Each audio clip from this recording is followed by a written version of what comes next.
All right, so this is a random video. I've been looking at a lot of stuff for Project for y'all. For the people who don't know, I'm in the FGC. I be playing fighting games. It's a game. Like I said, I use my watch different.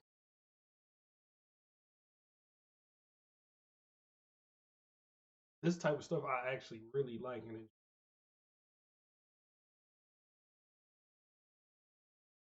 it's something I genuinely want to do. So Been a while, let me eh? talk. 7 months since the last developer update and over This video is about Nicky Boy. I a year since Alawi was first teased to us, but Project L is back. Kept you waiting, huh? Still don't have an official name for the game yet, though. Probably gonna end up being called something stupid like League of Fighters. It's also been a long time like since I last Project made a L. video I like about the that game on name. this channel, and many things have changed since that time. Not just because I got a prediction right in Yasuo being a part of the base roster, though to be honest, it was the most obvious call in the world. It's about as impressive as predicting my clothes are gonna get wet if I jump into a lake.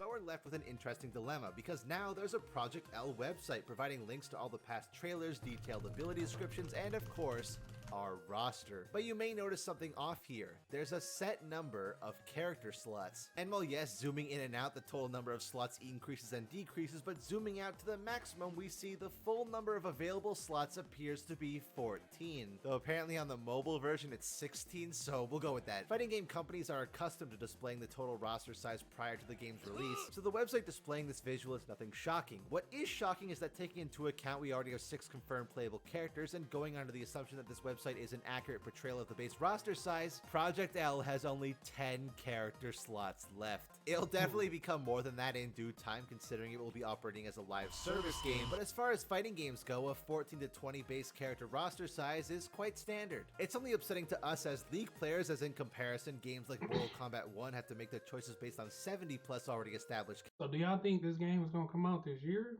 Because like, they if they're starting off with 14 characters, they only announced 6. They announced Lowy like for right now. What's the date? It's the 6th of January. Then they announced her in like the To summer. us as So League let's players, hope as in comparison, come out this games year, like 'cause it was Mortal supposed to come out in Kombat 1 have to make their 2023. choices based on 70 plus already established characters. Project L has to narrow it down for more than double those amount of characters in a roster only half the size. And that's not even taking into account the possibility of exclusive fighters down the road like Cythria or Jack the Winner. So there's a high likelihood that cool. 16 will be the base roster size for Project L. So how do we make the most of that? How do we hypothesize and predict the best starting roster this game could possibly have? Well, to do that, we have to set up some ground rules. Rule number 1. Project L Whoever is that set up picture and is was, being Avatar advertised was not just as an assist-based fighting game, but as a 2v2 crazy. team-up. Because of this, I personally think it very important for there to be an array of intended champion pairs. Not necessarily for gameplay reasons, looking at you, Lurk, but rather ones that connect back to the characters' stories, providing team-ups of champions canonically allies or enemies. I consider this a priority, one, because it would just make sense for new character additions. What kind of fun would it be if whenever new content was released for the game, only one of the two teammates got to experience it? And two, because a lot of narrative writers from League and LOR were siphoned, graciously relocated to the Project L team, meaning narrative must be an important factor for the game. You want further proof? There's gotta be a reason one of the first things you see on the game's website is the universe map. Man, Kiana looks a lot different than I remember. Much like Legends of Runeterra, Project L could be a great way to explore champion relationships through intended pairings. And we've already seen this in Yasuo's trailer with the majority of his assist combos coming from Ahri, a champion he has a few connections to. Rule number 2. To best represent the world of Runeterra, we need as diverse a cast of characters as possible, taking into account region, species, and yes, even role in League of Legends. Obviously not nearly as many as the previous roster I made can be included here, considering this one is practically half the size. So if you don't see an Ishtali champion or demon on this list, that would be why. The same goes for fighting game character archetypes. Imagine League if it was only comprised of assassins. That's no fun.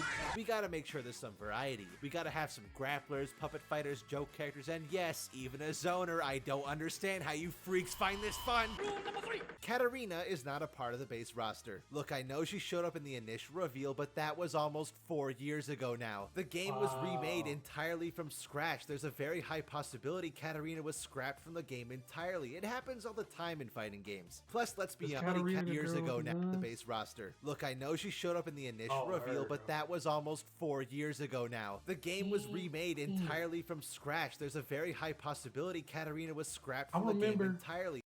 I know I keep pausing or whatever. Those who want to watch it, gonna watch. I remember being that CEO in 2021 or 2021 that they had in December. It might have been 2021. But I remember talking to people about, oh, are y'all gonna play Project L? People was like, man, I don't know what I'm gonna be doing in 3 years.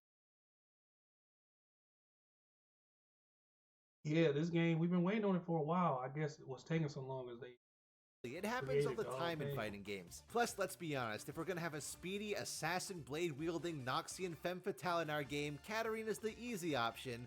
But I think the better one would be my first pick for the roster. Samira, especially after Soul Fighter, should be pretty obvious. In fact, I'd like to imagine making her the main character of the event and including her in a fighting game-esque minigame was a test to see if players would be interested in seeing her in such an environment. Don't worry, I'm sure they'll charge $30 for the Soul Fighter skin in Project L too. But on gameplay, all you really need for inspiration is Dante from Marvel vs. Capcom. Like, literally, just steal it, right? It's not like you're beyond doing that, it's your entire business model. As for her pairing, that's obvious too. She's Darius's. Samira's already been seen working well alongside giant axe-wielding Noxian men before, and the two of them have already shared a tender moment with each other in the Ruination cinematic. By all accounts, she's an obvious pick, near guaranteed to be in the game, much like the second one. Moving away from Noxus, we arrived at the second most obvious champion inclusion in this game, and the pair for Jinx, her sister. Compared to most champions in League, this one makes probably the most sense out of all of them. I played a little bit of League of Legends, like a little bit. Like I probably got good 6 hours. So I've been seeing like a lot of tier lists and stuff I've been watching or whatever. Not tier lists, but like wish lists. I've been seeing this girl. And like I said in the last video, in a dev team photograph, we caught a glimpse at a Project L style mural containing everyone's favorite Punch Lady, so it was pretty clear she had a pretty high chance of being included. And on Arcane, there's a pretty good shot Season 2 will be released sometime late 2024 or early 2025, and that's just good cross-promotion marketing. Plus, after being snuffed from Soul Fighters, I think she deserves some love. Making our final stop in Zaun, we have Echo's partner, Blitzcrank. Now I know this one's kind of a stretch. With this many Zaunites, isn't it a bit ridiculous for them to comprise a fourth of the entire base roster? Yes!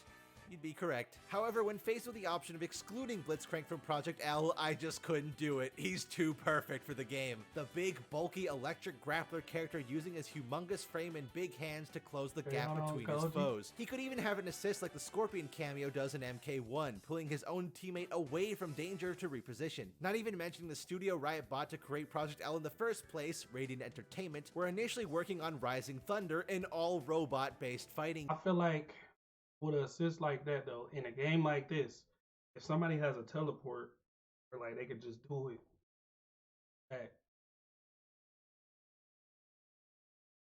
You feel me? That's it. The teleport will be a counter pick to that assist.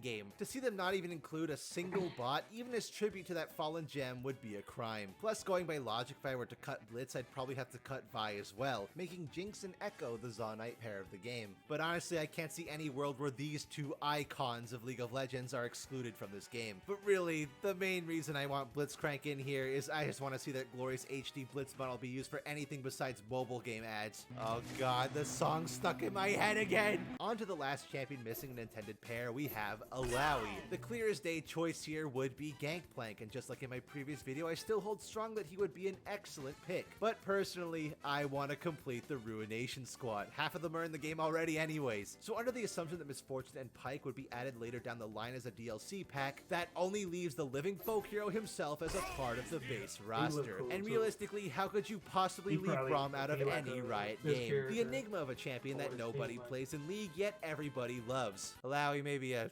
bit more than the others. And hey, he fills out a ton of other categories of stuff we need for this roster. Big, bulky, and defensive, happy, smiling, and positive, Freljord reps something that ends with IV, and of course, it would be the most natural way to incorporate Poros into Project L, the most important part of his inclusion. Well, we've done it. Every confirmed character from Project L so far has their ideal pairing now, leaving us with only 6 slots remaining. But here's the kicker. We still don't have any champions from the Shadow Isles, Void, Targon, Shurima, Piltover, Bandle City, Ishtal, or Demacia. So as unfortunate as it may be, with so few open slots remaining, some of the regions just won't get a representative on the base roster. Hey, don't blame me, blame Zaun, Noxus, and Ionia for having literally infinite perfect picks while Stone Town Racesville is barely pushing 2. On the topic of missing regions, one stands out to me, mainly because its inhabitants would prove a major challenge to include correctly, and that's Bandle City. Short characters have historically been a balancing nightmare for fighting games, as many attacks that hit every other character in the game they dodge for free just by existing. That's mainly why I'm against including Yordles like Teemo in Project L. As much of an icon as he is, the only two options I see to make him work in Project L are keeping him Porofessor is an in-game desktop app. Once the game starts, Porofessor scouts your opponents. short and dealing with the balanced nightmare that will inevitably ensue, or size him up to be more in line with the other champion heights, and I don't really like the thought of that. Human-sized Teemo terrifies me. No, I think for the most part, champions should remain their canonical size. Talking to you, Malphite, Cho'Gath, Scion, Galio, Nautilus, Aurelion Sol. So to include a Yordle, we'd need one with a big enough hitbox. The obvious choices here would be Kled or Rumble, but we already have enough Noxians, and Rumble is a bad character nobody likes. But it dawned on me. The perfect Yordle for Project L, one that could cleverly defy the hitbox problem while providing their own unique flair to the game no other champion has. My Yordle pick is Vex. Just have Shadow tower over her in the same way it does in her Ruination key art and in the Wild Rift preview model, making up the difference for her lack of height. Now you have a Shadow Isles Yordle Zoner. That's like 3 checks off your box in one go. And as an additional added bonus, it makes the pairing very easily. Sure, yeah. I was watching somebody,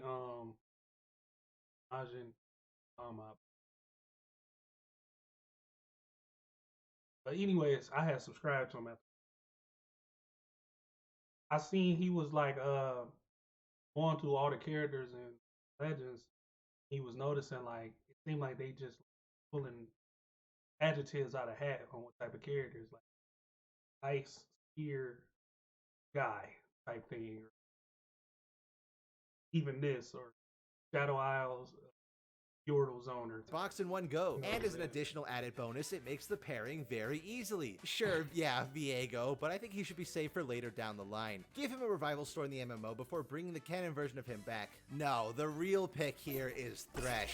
And just like the first video, if I have to justify to you why the icon of the Shadow Isles deserves this spot, you know you are objectively wrong. Just please, Riot, use the actual Thresh design this time. I don't need you to poison my eyes any further than you already have. Now, I wanted to make sure Shurima was included at least once here. Next to Noxus, it is the largest region in Runeterra by sheer size after all. And naturally, to go along with the coarse and rough region that gets everywhere, I wanted a representative from the Void, seeing as the two regions are pretty much linked at the hip. Initially, these slots were gonna go to Rengar and Kha'Zix. We are in desperate need of some monsters in this roster. Their rivalry is already well established, and all you need for inspiration moveset-wise is a single battle between Alien and Predator in MKX. But the more I thought about it, the more I came to the consensus that they weren't really base roster material. I think they'd probably be better saved for a themed expansion in the future like what happened in Wild Rift. So as for the real choices, I'm very fond of one of them. We gotta have Talia in here. We already have Yasuo in the game, we need to have his student. Wind and stone, as they say in the funny gnome game. I like to imagine she'd be a keep-away character, yet not a true zoner. A hybrid between Aghanos and Khan-Ra, if you will, using her earth elemental powers to lay traps while throwing sticks and stones. The Shurima pick is obvious for me, but the Void pick is obvious for Riot. I don't like it. I assume most of you won't like it either,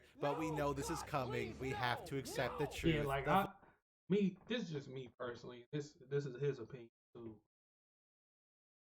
I think it'd be cool if not just only humans were Tom Kench. That's what I wanted to get.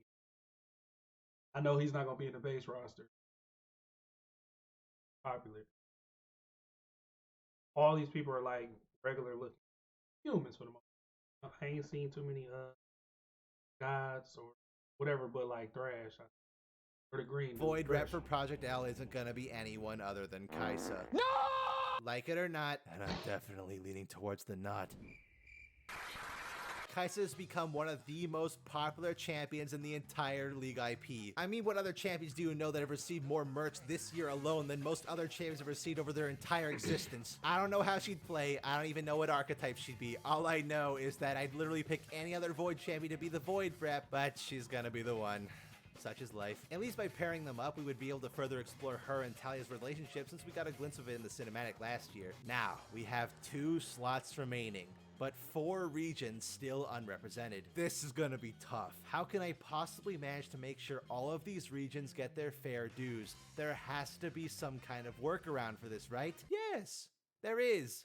It's called DL motherfucking C. Galio Lux, Demacian Crown Guard expansion, boom done. Leona Diana, Celestial Lovers expansion, boom done. Camille Caitlyn, Piltover Enforcers expansion, boom done. Nico Nidalee, the LOR version, Ixtali Shapeshifters expansion, boom done. In fact, there's so many potential combos here I didn't include in the base roster primarily because of the prospect of future DLC packs. With a roster this small, too many regions and character types are gonna feel underrepresented here. So I see the only logical solution is for the final slots to go to champions who aren't tied to any region at all. My final 2 picks are Fiddlesticks and Evelynn. Remember at the beginning of the video when I said there weren't going to be any demons on this list? Yeah, it's called Misdirection, you fucking hooligans. Go back to university. I couldn't possibly not include Fiddlesticks on this list. Every fighting game needs their Faust or Hisako wild sporadic character in it. Plus, while we do have Thresh and Blitz already, Fiddle would be the definitive, not at all humanoid monster we need for the game. And as for Evelynn, while we do have Ahri already, her fan service isn't as extreme. Eve is going to single-handedly get lonely people to buy the game. Putting her on the cover is going to increase sales copies by tenfold, and just might bring the age rating up in the process. These curves are real. Plus, if we get a Kali in there, an Ionian DLC combo pack with Shen, Zed, or Jhin down the line, we'll have all the KDA members in one game. All the ones that mattered. So, there we go. My hypothetical roster for our limited 16-slot Project L. There are a ton of characters I regret not including here. Riven, Warwick, Pyke, Udyr, the list goes on and on. But hey, even if this roster seems limited, no worries. I believe without a shadow of a doubt this game is gonna be a roaring success among competitive and casual players alike. And with the benefit of it being a live service game, we'll almost certainly see more fan favorite characters added in future updates. But as usual, those are just my silly, stupid opinions. Be sure to tell me yours down in the comments. Do you fellas like the roster I've crafted? Is there someone I missed that desperately needs to be here? Do you think the whole champion pairing up idea completely threw this whole roster prediction out of whack? And it probably did. It's not like I'm known for predicting things 100% accurately. That's all from me though, fellas. So until next time, have fun out there at EVO. Assuming this video is probably out like 3 weeks after EVO finished. I'll see you in the next video. Super late. But if y'all got any characters that y'all personally want, drop it in the comments. Let's have a convo, man. You know, I'm in the FGC also. On my channel. This is my reaction channel. I'm gonna upload it on both channels.